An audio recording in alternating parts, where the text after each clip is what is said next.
Hello BookTube, welcome to Lizzie Faye Loves Books. I'm Elizabeth, and today is Friday, so I thought I would do a quick Friday reads. If you watched my last video, which was last Friday, I mentioned that my internet was out, and you may notice a different looking scenery if you didn't see my last week's video. This is the same spot where I always film. It's just that today I'm filming on my phone for the second time ever, and it has a wider lens, I suppose, so that's why you can see more of my clutter. Usually it's zoomed in and you can only see the books that are right behind my head. But I wanted to go ahead and just do a quick Friday Reads video. As you know, there is a big storm coming. I am in Central Florida, so we are gearing up for Hurricane Irma, and in fact it just started to rain right now. It's been raining on and off. Usually in the mornings we still have dry, sunny, at least the last couple of mornings, and then now it has started raining. So I don't think we're in the outer bands of it yet, but I don't know. I haven't been able to watch the news because our internet, television, and landlines have been out until this morning. I was just leaving my house this morning to go and drive for the lady who I take on errands on Friday mornings, and the repair guy finally got here after we have had no internet for a week, and it took him all of about a minute to fix it. So I said, you know, it's too bad you couldn't have come a week ago if this was all it was going to take for you to finish, you know, to fix this. And he said, I know, I was wondering why they, I noticed that the ticket was written a week ago, and I don't know why they didn't send me out here sooner, but I just have to go where they tell me to go, which I know is true, and it wasn't his fault, but it sure was difficult being without internet for a week. But while I can upload a video, I thought I would just go ahead and do a quick one, even though I really don't have time to do this. We are gearing up for a hurricane. I've done all the shopping, and the main job I still have left to do is to clean off my back porch. That was one of the jobs I should have done this summer, and had I done that, I wouldn't have to stress about doing it right now. But if you remember back in November, I brought a bunch of stuff from my childhood home so that we could sell it. Well, all of that stuff has still been sitting on my back porch. Not all of it, but about 2/3 of it is still left on the back porch, and about half of that is in cardboard boxes. Well, that's not going to withstand a hurricane. Have to go through that. I have to get it off the porch, either throw it out or put it away or pack it better, bring it in the house, take it out to the storage building. I don't know. Something has to be done. So that is what I have got to do. But for now, I thought I would just give you an update and let you know we're fine so far. We got our internet back. I was able to respond to the comments from last week's video. Thank you so much for your feedback. Apparently, filming on my phone is a lot better than filming on my old camera, which, by the way, this is the camera that I've been filming on all of the way up until now. Every one of my YouTube videos has been on this little Polaroid video camera, and you know, it served me well, but I knew that filming on my phone was probably going to be a lot better quality. I mean, this is an old camera. It's one that my sister-in-law gave my daughter Emily really just to play with, and when I decided I was going to make YouTube videos, I didn't really have a good camera. We didn't have a smartphone at the time. So I just tried it with this and it worked. And, you know, I knew it wasn't the best thing and that I would eventually need to, you know, do something better. But it has, you know, it at least enabled me to get on BookTube, and I've had a wonderful 2 years with that little camera. So now my task is to figure out how to upload from the camera to the computer so that I can edit. Right now though, I'm just going to try to do this in one shot and see if I can get through it without messing up too bad. So real quick, I'll show you in this video what I have finished this week and what I'm currently reading. Then I still plan to do a separate video for series September. So far, most of what I read this month and this week, which is this month, have been standalone books, because I had a few random standalone books I wanted to get read before I jumped headfirst into the series that I want to finish this month.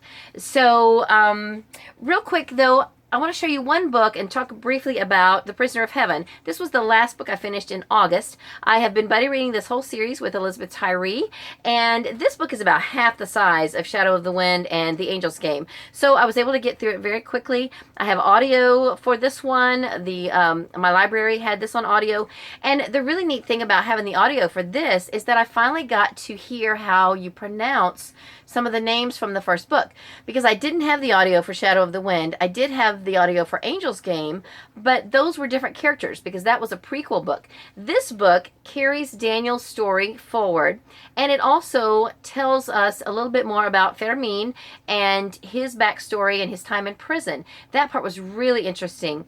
Then I also learned that what I thought was Julian from the first book is really Julian. So that was really great to be able to finally pronounce some of these names correctly. And also Simpere. Daniel's last name I thought was Semper, but it's Simpere. So yay for that. And now I know how to pronounce some of these words. But this was really good. I enjoyed it a lot. And I'll probably mention this again in my summer wrap-up. But I'm really, really enjoying the series. I think this is the last one that has been translated and released in English. So we may have to wait a little while before the fourth book is translated. I'm assuming that it's being worked on at this time because I saw that it is available in Spanish. So whenever it comes out, I'm sure Elizabeth and I will jump on it and we will read the next one. But so far, this has been a great series.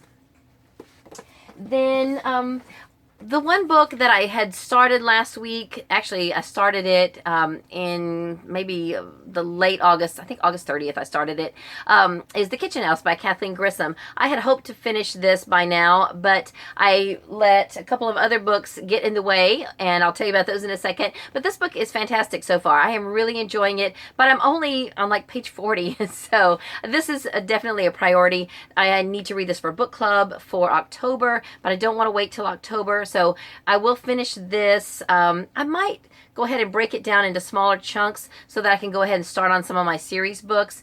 But definitely within the next several days, this will get read. Then I had one other print book that I decided to read. Actually two books, I'm sorry. I'll tell you about the next one in a minute. I did read El Defo by Cece Bell. This is a graphic novel about Cece when she was younger and how she dealt with having a hearing loss and wearing a hearing aid to school. And it's just a really sweet book. I thought it was very well done and I thoroughly enjoyed it. Then, excuse me. Then the other print book that I read is The Emperor's Riddle by Kat Zhang or Chang. And I read this because this is our traveling book for Akasa's traveling book club. And she read it first and reviewed it and then sent it to me. And I read it right away. It just took me a couple of days to read. And I will probably today go ahead and film a quick review of it so that I can get this book shipped out of Florida before the storm hits. I don't want it to get stuck here. So this I gave 4 stars and I thoroughly enjoyed it. It's a middle grade book, lots of mystery. It's the setting is China, so it was great. Then I had 2 audiobooks that I listened to. I listened to Do Androids Dream of Electric Sheep by Philip K. Dick. And the audio version I listened to is CDs that are actually titled Blade Runner with the subtitle Do Androids Dream of Electric Sheep. I enjoyed the beginning of this more, but then I kind of got a little bogged down in some of the dialogue once the androids were talking, and it was so philosophical that they kind of lost me after a while, about two-thirds of the way through it. It wasn't bad. I didn't hate it, but it didn't really grab me like I was hoping it would. But I am glad that I read it. It met a couple of challenges for me, and so I have now finished it. Then the last book I listened to on audio for this week, hang on one second, I dropped it. Sorry about that. I call this the Pecan Man because in Oklahoma growing up, we pronounced this word pecan. But when I listened to it on audio, of course it makes sense. They said the Pecan Man. Well, duh, that makes a lot of sense. And I did know after moving to Florida, and this book was written in Florida, my husband pronounces it pecan, and he's from Florida. So I should have known that it was the Pecan Man. It's by Cassie Dandridge Selleck. This was very good. I think this is probably set around the 50s or 60s, and I won't go into a lot of detail, but it kind of reminded me of Miss Julia a little bit, but darker. And it's about a woman. It's from this lady's perspective, and she has she hires this homeless man to do some gardening for her, and so some tragedies happen, and he is accused, and I don't want to give you a lot of spoilers, but I thought it was an excellent book. It's not very long. I listened to it on audio on Hoopla, and I really did thoroughly enjoy it. And so the only other books that I am currently reading, pardon me, I'm sweating, is I have started The Dark Prophecy, which is book 2 in the Trials of Apollo by Rick Riordan, and I'm listening to this in my car. Then I also, on my phone, picked up a Jill Shalvis book. Now, this one is called Rescue My Heart. It is from the Animal Magnetism series. The one I'm listening to on my phone, I don't have a print copy of. It's called Animal Magnetism, and it's book 1 in the Animal Magnetism series. And I have to tell you, I wanted to give Jill Shalvis a full go. I started trying to read Simply Irresistible, which is the first Lucky Harbor novel, several months back, and I just DNF'd it. And I said then maybe I would give a different series a try, and I am almost done with this. I only have about an hour and a half left, and I'm listening to it at double speed, so really about 45 minutes. I'll finish it up today. I am really not enjoying it.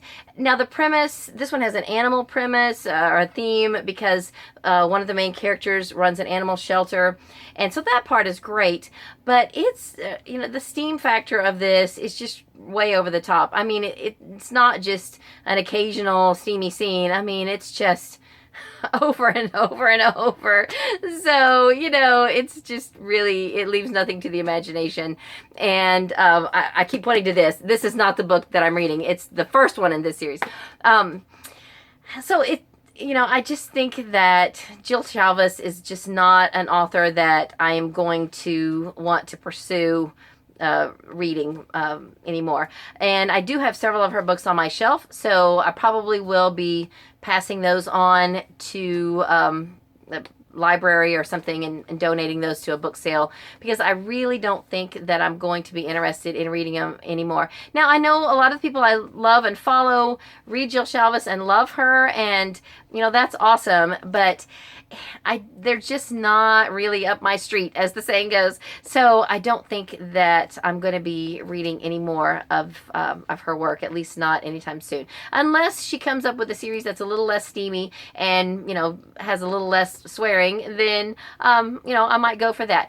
But I sort of think I have a good idea of what her style is, and it's not really for me.